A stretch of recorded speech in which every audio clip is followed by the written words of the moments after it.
Now I'm getting back into this whole entire YouTube thing after being gone for a very long time, at least making videos anyway. But while I was in my hiatus between the time I used to make videos over 13 years ago until now, I will watch a lot of anime on YouTube and or this anime content on YouTube, I should say, and not even necessarily anime like DC, Marvel, more the comics of not the DCEU or the Marvel Cinematic Universe or whatnot. So I came across this guy named Seththeprogrammer, and the way I came across him was when I was watching death battle videos. Sometimes he'll be in a related feed disproving what death battle came out for an outcome. I think with him, I believe it was the Superman versus Goku, right? And that had everybody torn in two about who really should have won that battle. And that's near here. That's neither here or there. I'm not going to discuss that, but I'm Team Goku. So I came across him while watching that, and then a lot of other videos he came. I like that, like a lot of verses, a lot of collabs, and the way he came about the approach of things, that he tried to use science and logic to prove something that's possible or how much damage it can potentially do in the real world.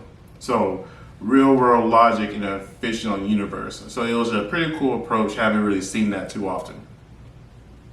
So a few days ago, I saw the Clyde video, the infamous Clyde video. I won't say infamous, maybe famous Clyde video, where he was talking about Seththeprogrammer. Now, me, I'm grown. I don't have time for all these servers and conversations and things like that, Discord or whatnot. I just watch my videos and go about my business. So when I heard about Clyde and I watched that video, I was like, dang, okay. And then the next day, I will say this is infamous, the infamous 6-hour live stream with Keemstar. I watched that whole thing, not straight, and I didn't watch it live. After it was posted, I broke it up throughout a couple days, and I was like, wow, okay.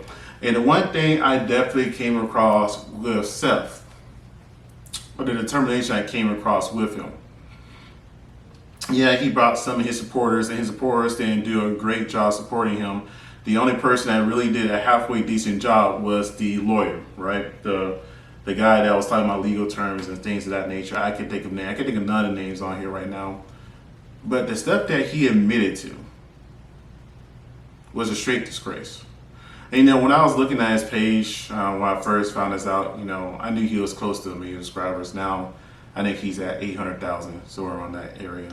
And I'm not disappointed. Truthfully, I don't care. In the sense that he wasn't a hero of mine or somebody I looked up to compared to a lot of these other people who were so supported and supportive by him. And I mean supported like Clyde, right? Keemstar was not the right person to try to referee this conversation. I don't feel like Keemstar had the maturity to really referee this conversation, right? And by also that 16-year-old girl at the time, when she was 16 years old at the time. And I didn't like the excuse was that they used a lot. I was a kid, I was young, I changed, right? Okay. I don't believe that for 1 second. And the reason I don't believe that, because I was young. I was 16, 17. Let's just cover age between 16 to 21. When I was 21 years old, I wasn't trying to talk to a 16-year-old. When I was 16, I wasn't using racial slurs or things of that nature. And yeah, you can be shown something is wrong. And sure, you can go ahead and believe it too. But I don't see if those are your core values, those really change it too much, because once you get angry, you automatically revert back just like that most of the time. Unless something traumatic happened to you, you normally don't change the programming into your brain.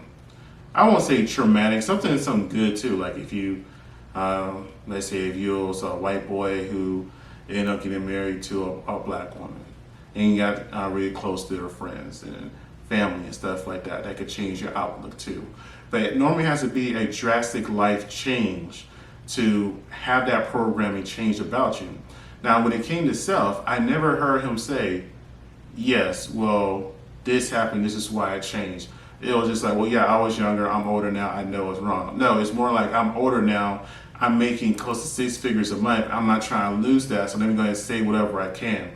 Because when it came to the racial discrimination stuff, they didn't touch too much on that for too long about the racial slurs he was saying. They were more focused on the 16-year-old girl and how he didn't want to be focused on known as a pedophile. Or maybe I shouldn't say the word, known as a pedo, how he didn't want to be known as a pedo. And he went into the laws and the consent in each state and yada, yada, yada, right? But right is right and wrong is wrong. And the lack of maturity in the way he was talking on there shows what kind of a man he really is. And I don't see him being a better person. It will take for him to hit rock bottom for him to be a better person. And truthfully, if he never came back to YouTube, I wouldn't care. I mean, I barely watch his videos now as it is, but it's just interesting seeing how ugly people get the higher they go up. I don't know. Let me guys know what you think. Like, comment, subscribe. It's just a brief video on this, and I hope you guys have a great day.